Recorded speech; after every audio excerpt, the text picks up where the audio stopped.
Welcome to the Idle Talk podcast. My name's Peyton, and as always, I'm joined by my co-host, Jacob. This week, we are finally talking about Heroes versus Villains 2. It's probably never going to happen, but we want to speculate, and it's something we've talked about a little bit in the past, and we've been promising doing this draft episode. We were going to do it after season 46, and I'm really glad we waited till after season 47, because now we're going to be able to hypothetically cast a new era Heroes versus Villains using players from season 41 through season 47, the most recent season of Survivor. Jacob, do you think that looking at the pool of players that we have now, that there could be a good Heroes versus Villains game? Obviously, it's not going to reach the heights of the original Heroes versus Villains, which many consider to be one of the best, if not the best, season of Survivor. But do you think that this would be the best season of the new era? I mean, I assume it probably would be. Mm-hmm. But do you think it would rival some of the all-time great Survivor seasons? I think if it's done right, it could. And it honestly completely depends on the cast, because in returnee seasons, the cast makes or breaks the season. There have been returnee seasons that have flopped, so that is always a possibility. I think that there is potential for it to be amazing. Sadly, CBS will never do this. There's never going to be another Heroes versus Villains if I had to bet, sadly.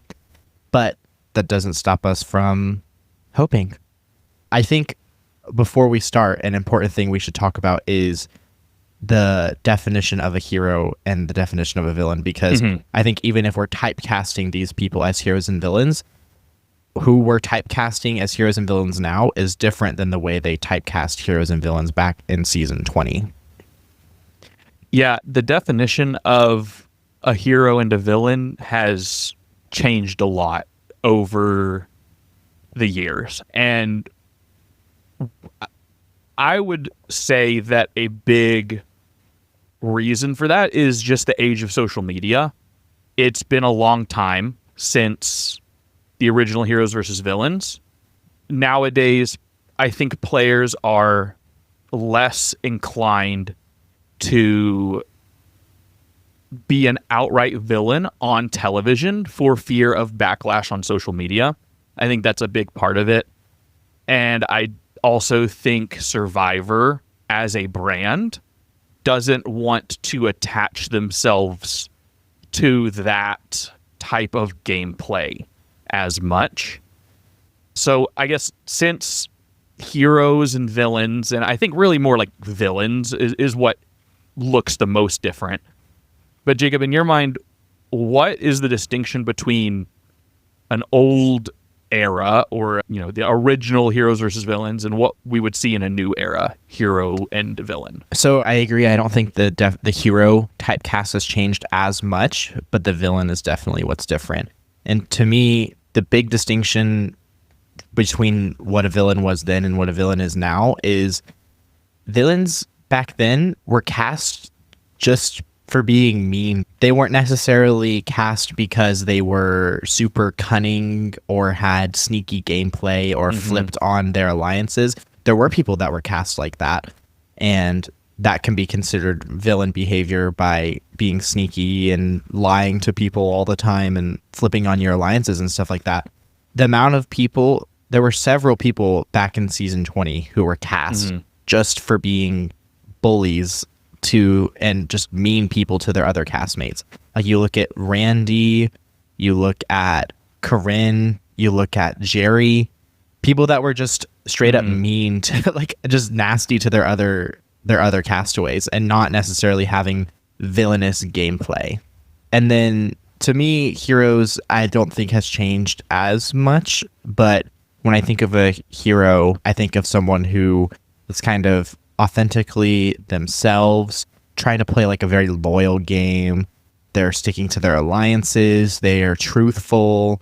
That's kind of like what I see when I think of a hero. And it also is like there's also kind of like the Captain America stereotype, like a challenge beast. I think that also plays a big factor. in like the hero typecast. Yeah, when I think of a hero, I definitely think of like Colby Donaldson who is the first hero that comes to mind when I think of heroes. Yeah, Colby's definitely that Captain America type. I think of JT as the quintessential hero.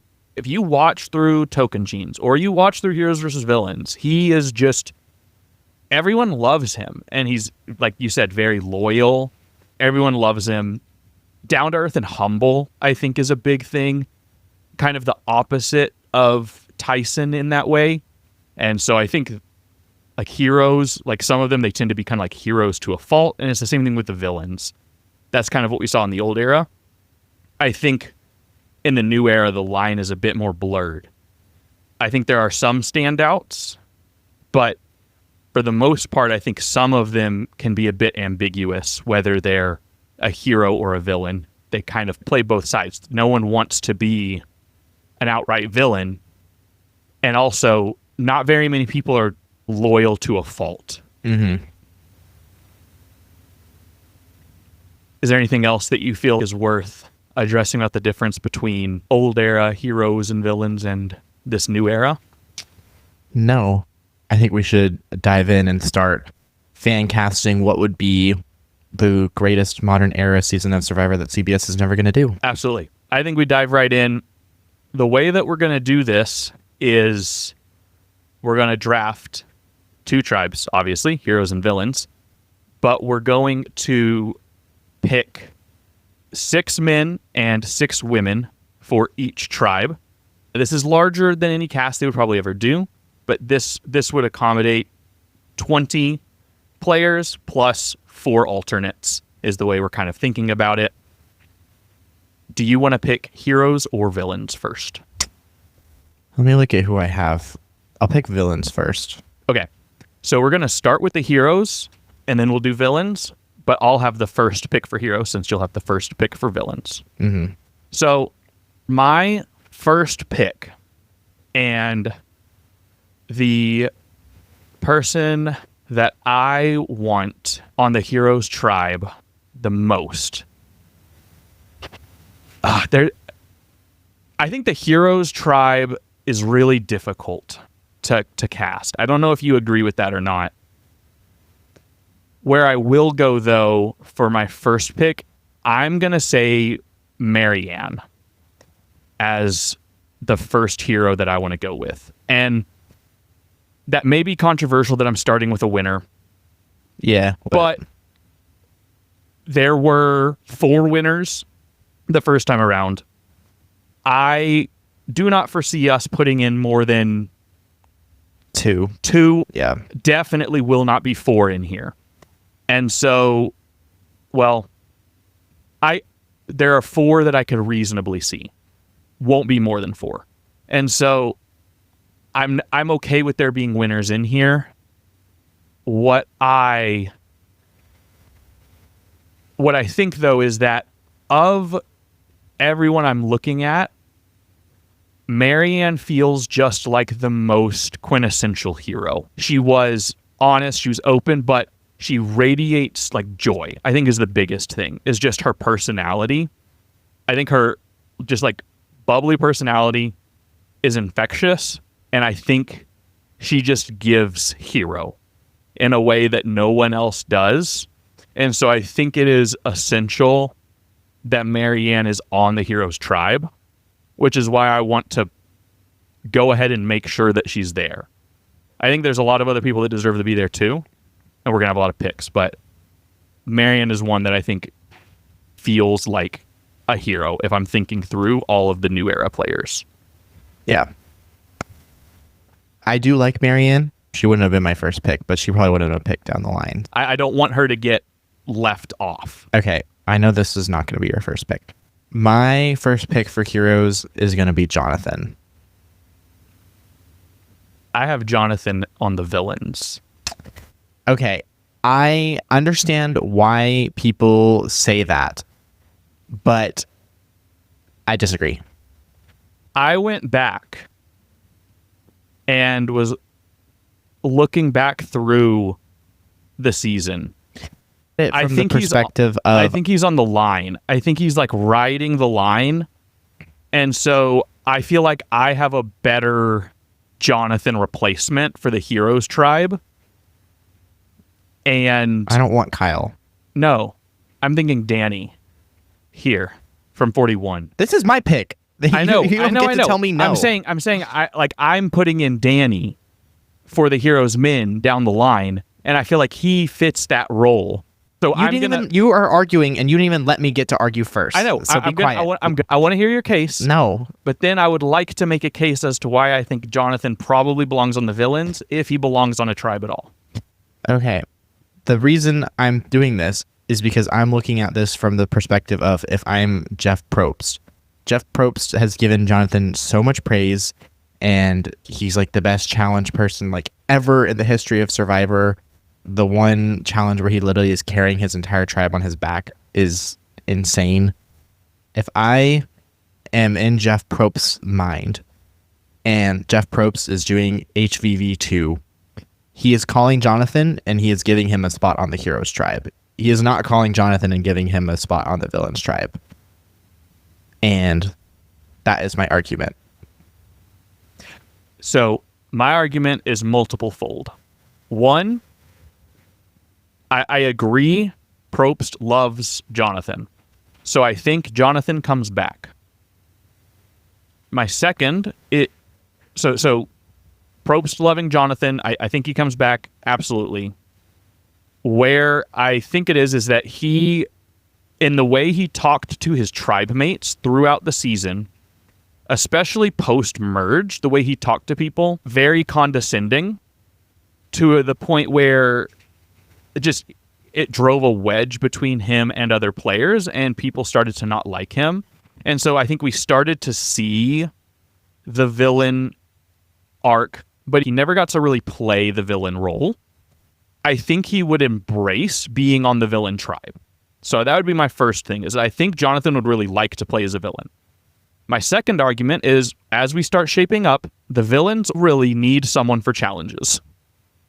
They just do. They are weak in the challenge department from the way I have it shaking out on my side. So that's why I have him on the villains, because like I said, I think he's on the line. I think he could go either way. And then my other one is, if you're thinking about CBS, we've got to think diversity quota. And the villains need some white people, is how I'm going to say this shakes out. Because right now, it is looking very unbalanced from the way I have the draft going. At least the way that I see these things panning out.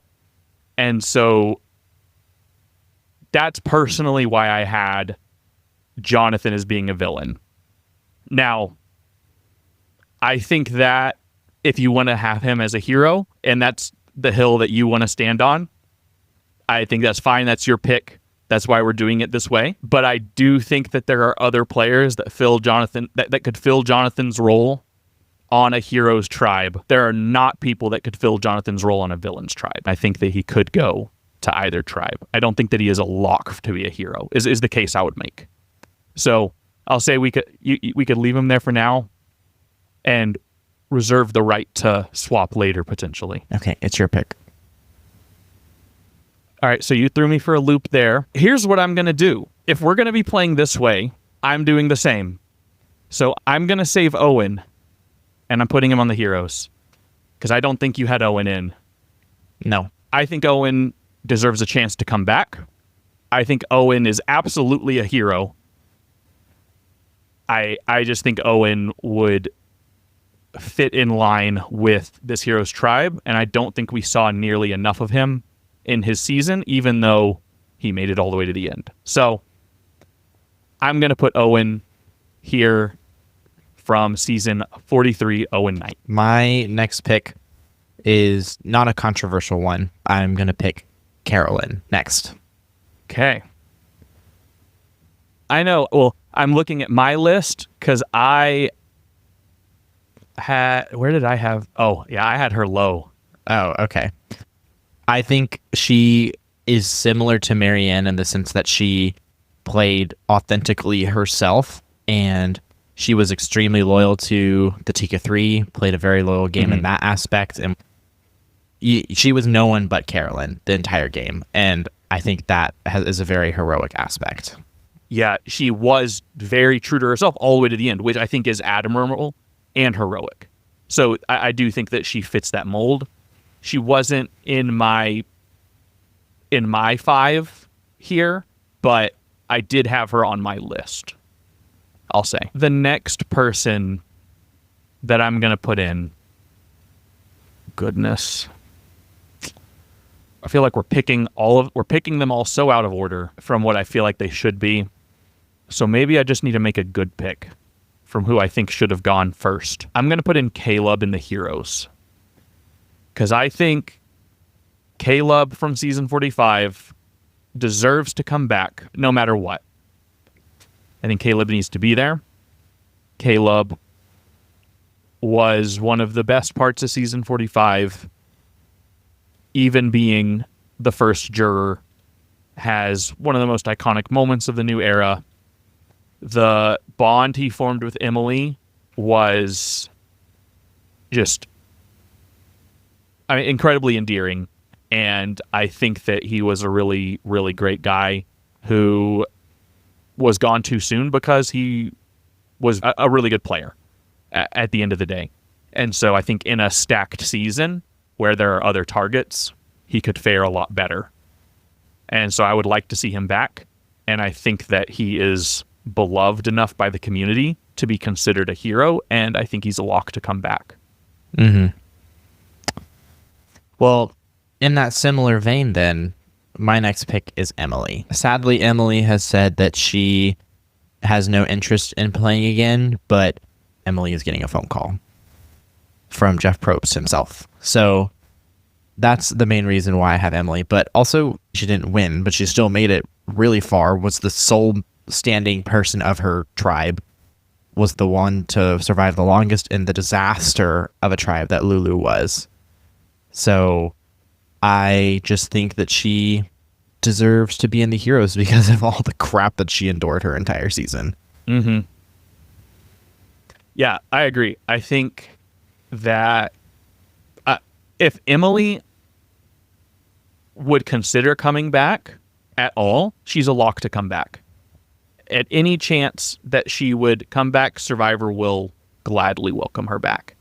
And so I hope that she would consider returning, especially if there was a chance for her to reunite with Kaleb. I think that would be really fun. I'm going to keep the season 45 train rolling, and I'm going to put a third 45 on this tribe. Okay. That might be crazy. Honestly, there are a couple season 45ers that I would consider putting in here. I'm putting in a 45 expectant of a potential villain on the other tribe. I do think they fit the mold of hero.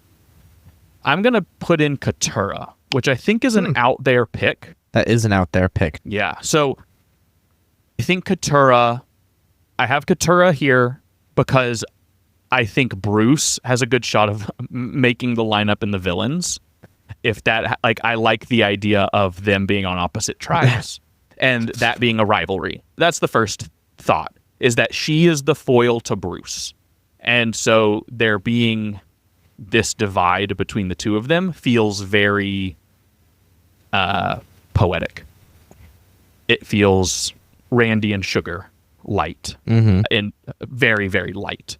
But I would also say that she fits, I think, the heroic kind of mold.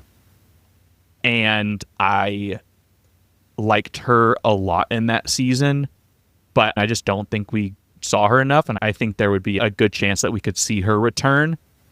And I also think the narrative of her versus Bruce, I like that as well. That's part of why I have her in. That's funny because my next pick is Charlie. I figured that's where you were going to go. Yeah. My reasoning is similar because Maria is on my villains list. So similar reason, I think Charlie is the antithesis to Maria. And I do think he played a heroic game in the sense that he was loyal as long as he could be until he realized like he and Maria needed to be separated, but he and Maria were the duo of the century until they realized they needed to take each other out because they both couldn't sit at the final tribal together. But he played a very straightforward game, was honest. I don't really think he had any villainous attributes that I can think of. But I think the major reason I have him here is to be the antithesis to Maria. Yeah, I have no problems with that. I also do think a lot of their like rivalry, like it comes after the game, sort of. It like kind of happens like in that very last like tribal, but I still think that that's enough of a hero. If someone cuts me out of $1 million, that's a pretty big deal. I think that is still enough for them to be in consideration. Now I'm left with a bit of a conundrum in that I don't know who you want to put in, and so I'm trying to think like, who do I want to save? Because we have the final... Oh, no, we don't have the final 2 picks. We have 2 more because we're putting in 6. I'm silly. Goodness. I was worried for a second. I thought I wasn't going to be able to save my people. So we will be okay. Because I know who you want to put in next in the men for the heroes. I don't think you do. You're not going Cody next? No. Wow. Oh, then you're saving Carson? No. What? Then I don't know where you're... Oh, I feel... You're just going to keep guessing people. Are you going to go Sam? No. Xander? No. Who are you trying to bring in up there? Man, maybe I need to just give you one spot. Honestly, Goodness. Maybe I'm not going to pick them because of how many 45 people we have. Oh, Austin? Just go. I do have Austin as someone... Like, Austin was one of the ones I was thinking about putting in next. And so I'm trying to... But that was the thing I'm thinking about, is like balancing seasons as well, how many people they would actually put in. I'm going to put in Noelle. I think that's a safe pick. Noelle from season 43. Yeah, that was my last main female pick as well. Yeah, Noelle Lambert, season 43. I just think that she is a clear hero pick.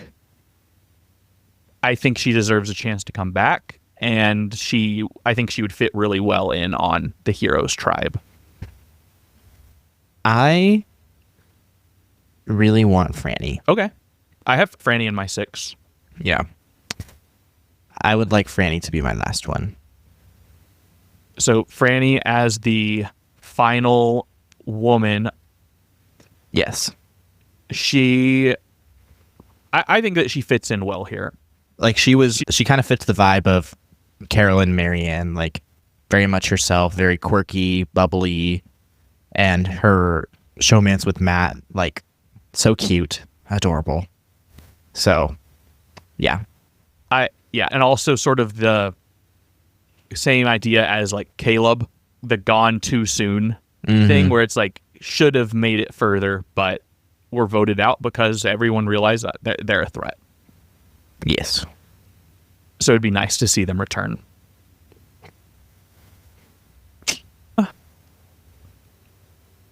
Man, how crazy do I want to get here is kind of what I'm thinking. Because we each have one more pick, and they're both men. I'll tell you who I'm considering before I make this pick. The options that I'm looking at Cody from season 43.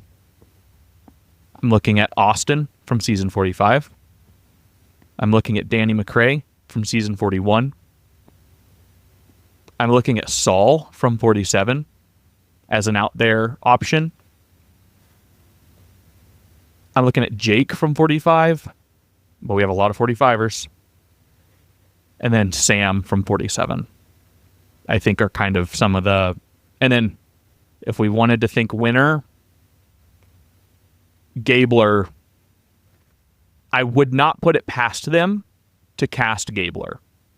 So I'm trying to like put aside my bias and not wanting to put in Gabler, but I also like, I don't want to put in Gabler, but I know, like, CBS, knowing them, I totally think they would put in Mike Gabler on the Heroes Tribe. That just, I mean, him donating his winnings to charity, him playing a very loyal game, that he just is on a Heroes Tribe. I think if they decided to do that, I could totally see that. I think I'm making them too stacked since you already gave them Jonathan.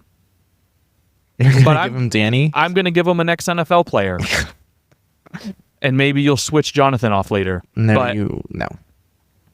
I think Danny fits hero, and I need them to have someone from 41, I think. Yeah, if you didn't pick someone from 41, I would have picked Xander next. Yeah, I just want early representation. And I think Danny, obviously great challenges. Like, I mean, ex-NFL player, like he carried his tribe in that regard. But also he fits that, like, loyalty, like, checks that box to a T, in where he was very loyal, especially, like, to the All Black Alliance, until it was the point where he couldn't be anymore and had to then turn on the Alliance because the whole game was sort of turned on its head in 41. I also just think he kind of gives off that, like, Captain America vibe, you know, that we get with those challengey players. So I could see Danny being someone that they would want to bring in. So I'm going to save him and put him in here. Okay. Well, then my last pick isn't someone who I was originally going to choose, but I think we need 47 representation, so I'm going to pick Sam. Yeah, Sam was on my, like, outside looking in list, but not in my 6. Yeah, I think he's fringe. I mean, I don't think he necessarily played the most heroic game, because, I mean, he has moments like Rachel telling him that Soul is the plan, and then him immediately running and going and telling everyone that Soul is the plan and stuff like that. But the humongous underdog arc, I think, overshadows that and is what gives him the heroic attributes. I'm curious, before we move on to villains, why you didn't pick Cody. Because I know that you're a big fan of Cody, and I know that we're going to be putting Jesse in on the villains. So I'm curious why Sam over Cody, just out of... I just think with the tribe layout, I think we need Sam because we need a 47, and there's already 2 44s or 43s on this tribe. So it was more for that reason, but I would still love to have Cody if it was possible. I just don't... I'm trying to think of it from, like, a CVS perspective, and I just don't think that if this was already the layout and they were looking for one last person, it would not be Cody. Yeah. Yeah, I can see that. I think that... Yeah, Cody definitely feels like if we're looking at this tribe, like, if this is the casting announcement, like, Cody would be like, man, Cody was snubbed, like, would be a conversation, I think. Mm-hmm. But because Cody definitely feels like a hero who deserves a second chance. We've talked about that before, how Cody definitely deserves a chance to come back. So I think Cody would be an outside looking in on this tribe, maybe a second alternate, you know, type of player for sure. Yeah. Let's just move straight on to the villains, and you have the first pick. Yes. Everyone for the villains. So my first pick is going to be Jesse. Yeah, it's pretty safe. I think he is also a person of, if whatever season 50 is, I think he has an extremely good chance of getting a call back. Yep. It is one of the most iconic parts of season 43, pulled off one of the most memorable moments of the new era in his double idol play, and also had some crazy villain moments in the fact that he let his ally give him his idol, proceeded to then vote that ally out to keep the idol for himself, and then had another ally also give him his idol, and then use both those idols to then get his ally out again. So very, very villainous, very cutthroat, and I think he deserves a well-earned spot on the villain tribe. Yeah, I agree 100%. I don't think, like, Jesse is a villain in personality. No, absolutely not. He seems like a really nice guy. He seems just like so kind, family-oriented player, but from a gameplay perspective, is not afraid to play the game hard. Mm-hmm. And when you're looking at a new era heroes versus villains, that's going to land you on the villains tribe. And so I do agree. I think that he ends up here on this side.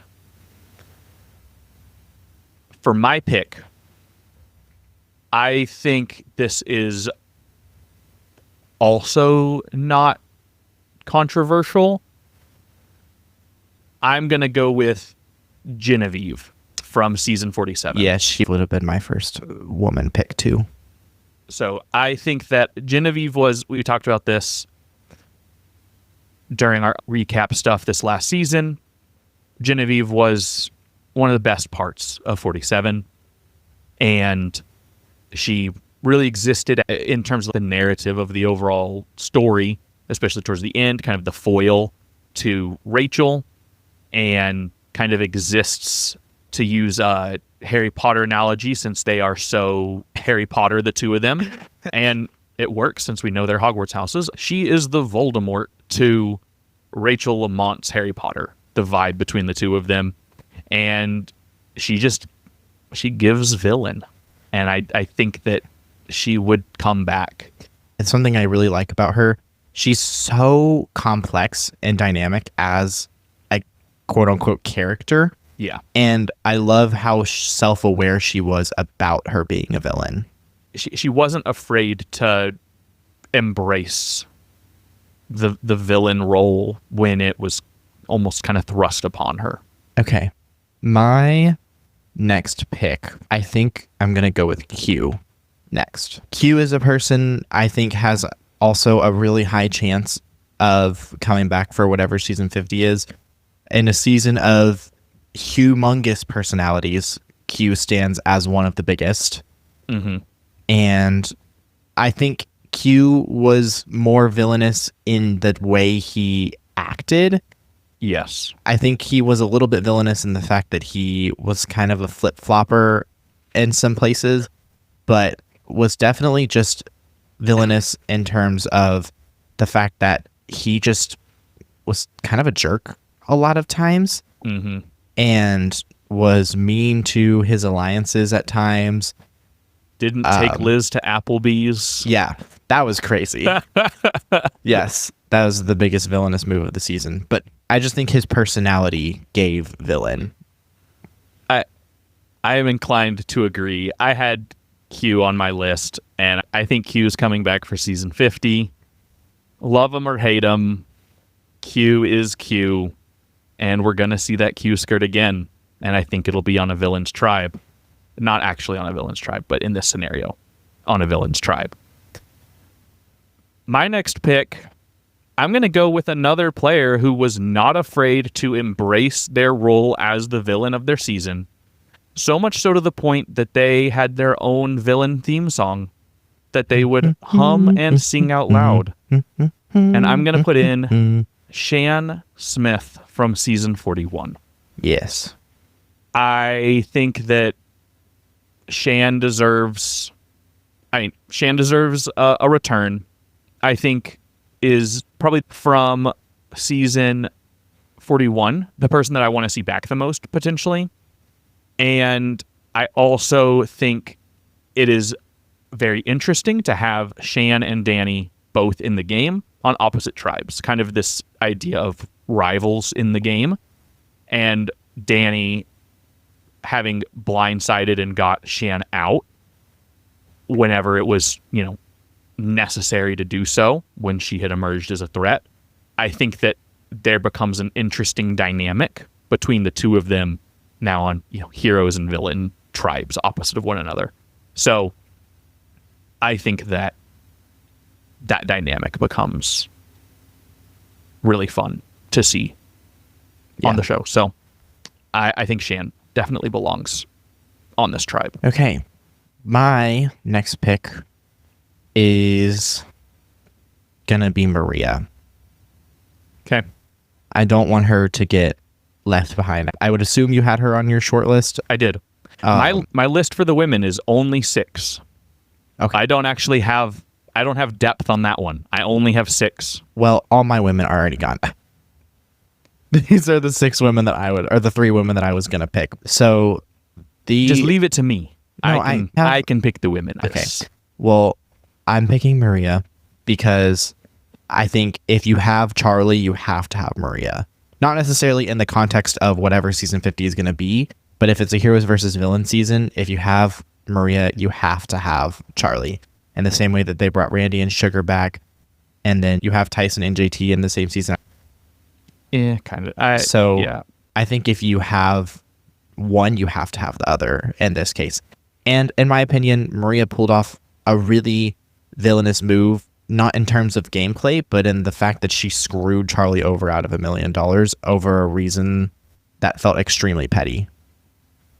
I have her in the villains, not necessarily because I think she had some villainous gameplay, but I think just what she did at the end gives her an instant spot in the villains tribe.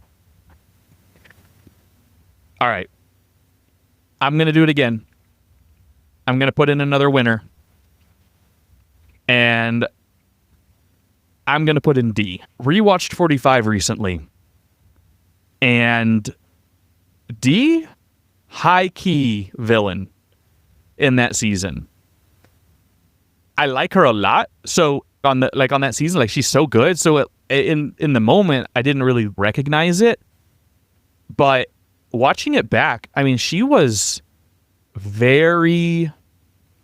she might be the most Tyson Apostle-esque of any of these people in terms of the way she talked about her alliance, the way she talked about the game, just very confident, sometimes coming off a little bit smug, but she was just always very cheery and happy. She didn't come off mean, but it did kind of come off like a bit devious.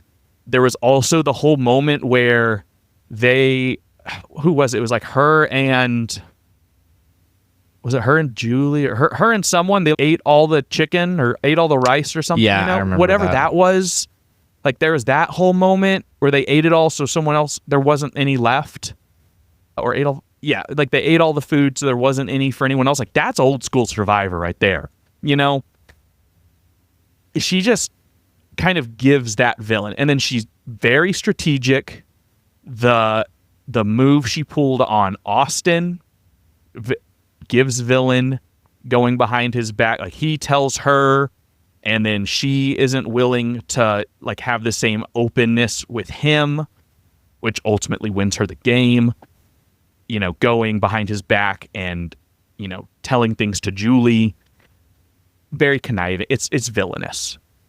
It's the nicest, sweetest villain you've ever met, probably, but it is villainous.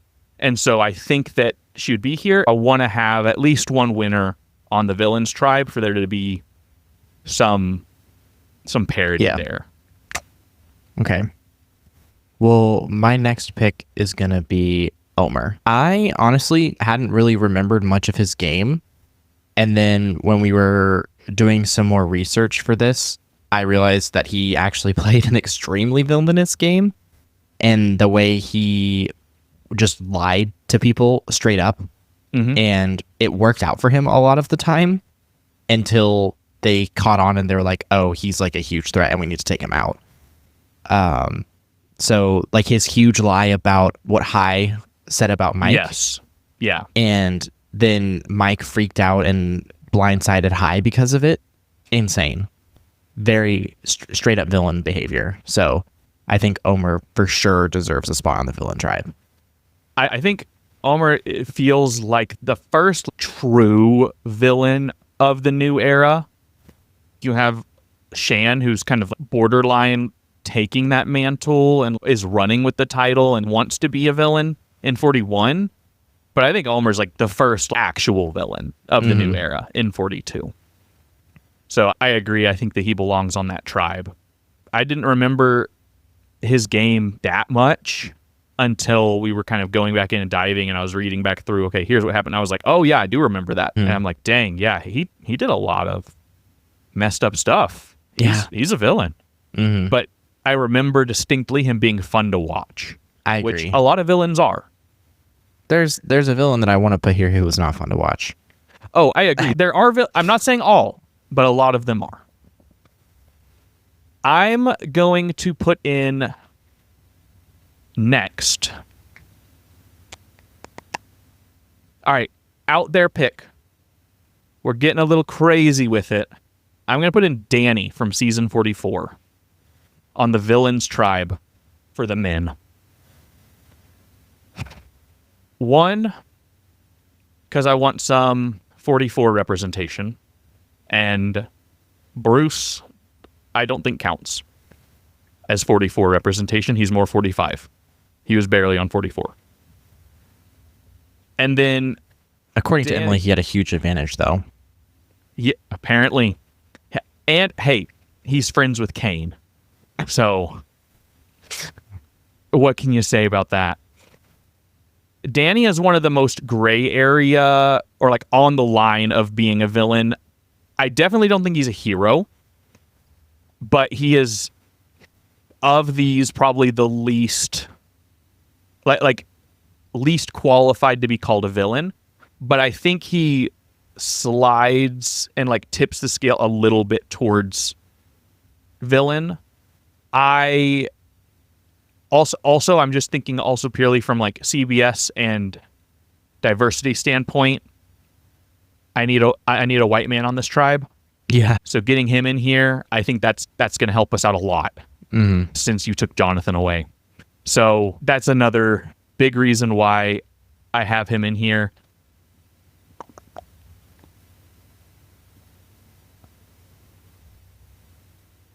Oh yeah, I remember like one of the big things he did was like he like openly like was like chastising people who were like he really didn't like people who were like wanting to sit out of challenges was a big thing that he had, and he was really, really aggressive in his gameplay, and his personality in general was pretty abrasive. Danny led the blind side to get out Frannie, which makes a nice opposite foil for having like Frannie on the Heroes tribe as well. And in general, I just think Danny's personality would mesh well over on this tribe. Okay. Who do I want to put in next? I guess I'm going to go with the person I don't think is as big of a villain, but I would rather see come back. So I'm going to go with Andy. It was between him and Rome, and I think Rome is a bigger villain. Rome was not on my list anywhere. But I don't want to see Rome again. And also, with all the crap that happened after 47 ended, I think he basically shot himself in the foot with a chance of ever coming back again. Rome a villain, TBH. I think Rome wanted to be a villain. I think Rome is just, we said this, like just kind of like chaotic. He's a villain to my entertainment. Yes. But anyways, so Andy, he was a major flip-flopper and was not willing to, like, loyalty really didn't mean much to him. He was willing to jump ship to whatever alliance benefited him at the time. And it honestly worked because it got him really far. And he pulled off one of, if not the best move in modern Survivor and in Operation Italy. And was super entertaining, honestly. Had a rough start, but he finished strong. Did very rough start. And honestly, I would be really happy to see him back. Yeah, I agree. I think he was definitely portrayed as a villain and leaned into that. I think Andy comes back, and I would see him on the villains tribe if this scenario were to happen. So I have no problems with that. I had him in my 6 as well. I'm going to go ahead and fill out the villain men and put the last spot there, and I'm going to drop in Bruce. I think, one, this It establishes the Katurah Bruce feud once again, which I think if you have Katurah, like, you need Bruce, or really the idea is if you have Bruce, I want to bring Katurah along. We kind of drafted those backwards in my eyes. Like, I put in Bruce, and then I was like, all right, I want to bring Katurah into the fold as a hero. Bruce is, I just think, a villain of his just kind of abrasive personality, I think, is a big part of it. I think that's a lot of what it comes down to, is just vibe. He just gives that villainous vibe where eventually he just whittles people down and they don't like him that much by the end of it. And I think having that like friction between Bruce and Katurah, I think that ultimately makes for an interesting season, but I think that is what kind of makes him feel like a villain. Also, didn't like him on season 45, so he's a villain to me. A villain to our entertainment. Yes. Okay, now I have to draft a woman. I think I'm going... There's a few I'm between. I'll say the few that I'm between. Yeah, talk out loud, and I'll tell you if they're on my list or not. I am between Carla. On the list. Venus. On the list. Those are the last two? Okay, well, I was also going to say potentially Tori and Cassidy. Because we need both some white women. Yeah, I know. I moved both of those over to my hero side. Tori and Cassidy? Yep. After I went through every season, because originally when we were talking about this, we had them on our villain side. And then I went through and I was reacquainting myself with these earlier seasons, and I realized they're not villains. They're just everyone just projected. Everyone projected their villainy on them. Tori was done dirty. Yes, I agree. Like, but also she kind of had that. I would say Tori would be a villain in the same way that maybe Venus, but lesser so, because I don't think she was as actively openly causing chaos as Venus was, but people perceived her to be causing problems, and that reputation stuck. And then everyone just saw her as being a villain, and or had that negative reputation of her.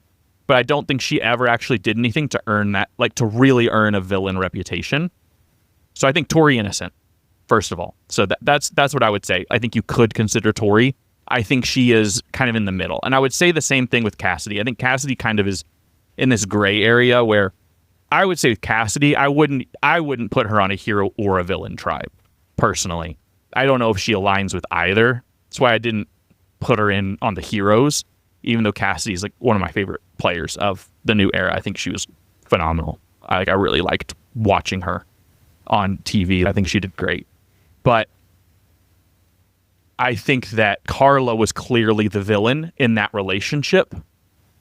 She was the victim, especially whenever their relationship deteriorated and Carla basically threatened, if you vote me out, I'm going to turn the jury against you, and blackmailed her with that. And then did. Yeah. And cost her the game, giving the win to Mike Gabler. Cassidy was cunning and smart. I don't think that makes her a villain. I think she is a victim of Carla being the clear villain in that relationship. She's the victim of a toxic survivor relationship. I do think that she had some villainous moves, so she could be considered. I think you could maybe in a vacuum consider her game to be sort of villainous. But if you're looking at it holistically, you've got Carla in the same game with her, and I think that it no comparison in my mind. So that's where I moved them out. But I do I could see either of them being fringe. Well, if we're in agreement on who the last two people are, I'm down to just go ahead and throw them both up there and go ahead and throw up Venus and Carla. Yeah, I think Carla and then Venus are kind of the next two, and Tori would be close, like if you wanted an alt, like because she's like kind of fringe between the two. But I think that they're kind of the next, like they're just the next villains. I really think that that's the only way to round out the villains tribe. Yeah, I agree. Especially with what you said about Carla convincing the entire jury to not vote for Cassidy. And Venus, I think, kind of got the villain projection thrown on her. I agree. And honestly was like a villain of her circumstances. But I still think if she was put on the villain tribe, she would embrace it and like being called a villain, I get, if in my head. I also think she has a really good shot of coming back for whatever 50 is as well. I still, looking at these tribes though, man, the villains are hurting for Jonathan. They need someone for challenges. Too bad. I think I'm not changing my mind. I would even sub out Bruce to have Jonathan there and get rid of the Katurah Bruce feud. No. That would give you 2 people on the villains tribe. I don't care. You're not willing to make a trade? No. All right. Honestly, like, I don't hate this lineup, though. Besides it being a little mismatched in terms of challenge power, I don't hate this lineup. Well, it's mismatched in challenge power, and then the elephant in the room as well is that it is definitely mismatched in terms of diversity. Where we definitely have, I will say, we definitely have more, we have less, we don't have a lot of white people across the board, but the only issue is that we only have 2 white people on the villains tribe. Yes. Well, it's not even like it's only 2 people on the villains tribe. It's just that the villains tribe is overwhelmingly people of color. And then, and like that feels like an odd discrepancy. Because like that, I feel like CBS is going to feel like the optics on that aren't great. Yes, and I agree. The optics aren't great. But looking at the list of people we have, I don't see any white people that are villains. Option. No, yeah. Which like and obviously this is a season that's never going to happen for this exact reason. Honestly, they're not gonna, like, with the way that CBS casting happens now, and for the better, obviously, like, they're not gonna do this because it becomes really hard to put, like, the best players in, but also be representing people in a way that is uplifting and edifying. So I think that we did build good tribes, and we built tribes that I think are competitive and are representative of the hero and villain moniker. I do not think that these are tribes that CBS would make in this example exactly. Like, throw in my girl Hannah in the villains tribe. Hannah Rose, villain to our entertainment. Villain to the entire season. Could just do it. Villain to Rachel, because Rachel was an alternate in 45 and then watched Hannah quit. Yeah. See, but the thing is like, if we're talking about CBS and what they would do, Hannah Rose is never returning. No. Never. But it would be the funniest thing ever if she did. Would be very funny. So I think we did a pretty good job, all things considered. It's a fun thought experiment that is ultimately never going to happen. And I'm hopeful that in 48 and 49, we'll get a few more people to be able to add to this roster of players, like we did with Genevieve and Sam, I guess, here. And maybe we'll come back to this before season 50. And Andy. Oh, and Andy, yes. So yeah, we had 3 47s in this, which is pretty good. So I think it'll be exciting to come back later and shake it up and see how things have changed. Let's see who can top Mother Vive from being the top villainess of the new era. It's going to take a lot to take over the top spot from Genevieve and Jesse. I think they're the top 2 villains. We didn't really pick them in order, but who would you say are the top, like the top heroes? The top hero is probably Emily. I think Emily could be. I have Marianne at my 1, but I do have Emily at 2. So I could see Emily there. Yeah, my top hero woman is Emily. I think all the hero men are like, some of them are like weaker than, like, I think the hero men is probably the weakest category. I would agree with that. I think Kaleb is I would probably say Kaleb too. Kaleb was my number 1 for them. I pulled in Owen as a rebuttal to your Jonathan. I did have Owen in my 6, but I was like, I need to pull him in right away because you're going crazy with Jonathan. But I think Kaleb is the best of the men on the Heroes tribe. I would concur. Awesome. I'll leave the final tribes in the show notes. Let us know what you agree with, what you disagree with, and if you disagree with any of our stuff, who you would replace them with and why. Well, I don't think we did a full readout, so I'll real quick do a quick readout of our tribes. So for the hero tribe, for the men, we have Jonathan, Owen, Kaleb, Charlie, Danny, and from 41. Yeah, and Sam. And then our Gotta women, be specific because there's 2 Dannys. Yes. And then our women, we have Marianne, Carolyn, Emily, Katurah, Noelle, and Frannie. And then for our villain men, we have Jesse, Q, Omer, Danny from 43. Yep, Danny Massa from 44. Oh, sorry. Yeah, 44. Andy and Bruce. And then our women, we have Genevieve, Shan, Maria, Dee, Carla, and Venus. Yeah. Let us know what you think of these tribes and who would you have. And if you think any of our picks are whack, let us know. We'd love to hear. Season 48's just around the corner. The cast was just revealed, so I assume sometime soon we'll do a preseason draft and get our thoughts and opinions and first impressions of all of Season 48's castaways out here very soon. But in the meantime, if you enjoyed this episode, we would really appreciate a rating/review. It helps our podcast grow. And follow us on whatever streaming platform you listen. Follow us on social media at Idle Talk Podcast on Instagram, Twitter /X, TikTok. As long as it's still not banned, we will catch y'all in the next one. Thanks for listening.